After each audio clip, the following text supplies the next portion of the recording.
Hey, welcome back to 7 Minute Books. I'm Sam, and today we're talking about Diana Richardson's Slow Sex, which, honestly, I went into thinking I knew what it was about, and I was totally wrong. So, Sophie, what was your first reaction when you read this? Hey. Yeah, my first thought was, wait, is this just a book about taking things slow? But it's so much more than that. Richardson is basically saying the whole way we think about sex as a performance with goals and metrics is actually the thing making us miserable. Right, exactly. I mean, she calls that goal-oriented sex, and it's the script we all follow. Foreplay leads to intercourse, which leads to orgasm. And we're constantly checking in like, am I doing this right? It sounds exhausting when you put it that way. It is exhausting. And she says that mental chatter pulls us out of our bodies and into our heads. We become spectators of our own experience, judging ourselves instead of actually feeling anything. That really hit me. Yeah, and I think the part that got me was how she talks about the pressure on men and women differently. For men, it's anxiety about erections and ejaculation. For women, it's feeling like an object or feeling inadequate if they don't orgasm.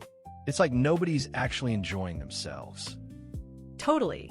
So her solution is radical. Take penetration off the table as the main event. She says to slow down on purpose, like an act of defiance. When you slow down, your nervous system shifts from fight or flight to rest and digest, and that's when real connection can happen. And she's not just saying be more leisurely. She's saying approach intimacy like meditation. You're not trying to get something from your partner. You're trying to be with them. The first step is letting go of the expectation of orgasm. Which is terrifying to a lot of people, I think. I know I felt that resistance when I first read it. But she argues that attachment to outcome blocks the deepest pleasure. When you release that, the body becomes a landscape to explore, not a machine to produce a result.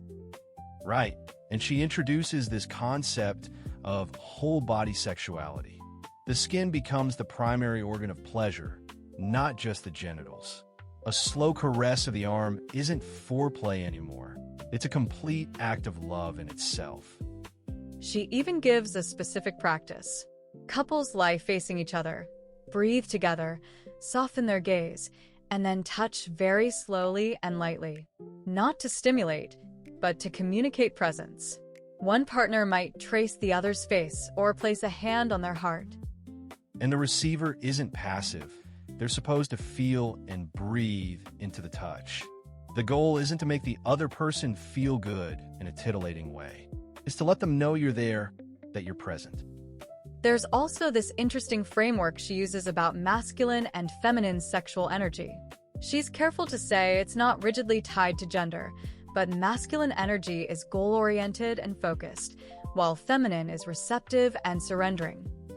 And in goal-oriented sex, the masculine dominates. In slow sex, you balance them.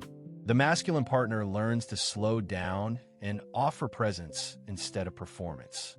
The feminine partner is invited to fully open and trust.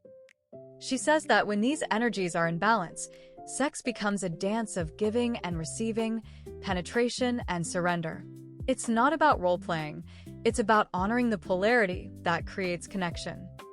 One of the most practical things for me was how she applies this to common problems. Premature ejaculation, for example. She says it's often from being in a constant state of high arousal and tension.